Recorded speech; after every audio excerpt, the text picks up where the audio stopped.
Could Nelson Chamisa, the leader of main opposition in Zimbabwe, be the next face of Zimbabwean politics following the resignation of Post-Mnangagwa? This question is not as far-fetched as it might initially seem.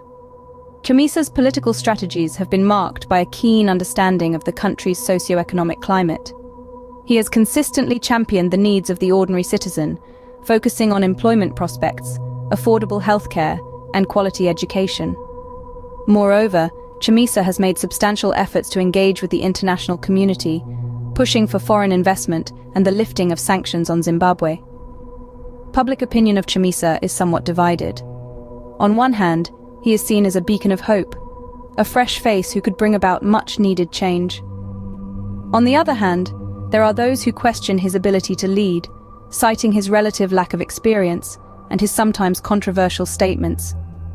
Add to this mix the fact that Chamisa is up against the might of the ruling ZANU-PF party, who have held power for more than 4 decades, and the picture becomes even murkier.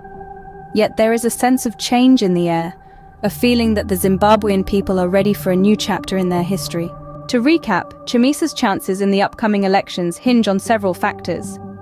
His focus on socio-economic issues and his efforts to engage with the international community could work in his favor. However, public opinion is split, and the specter of the ruling party's dominance looms large. Regardless of the outcome, these elections promise to be a defining moment in Zimbabwe's political landscape. Will Chamisa rise to the occasion and usher in a new era? Only time will tell.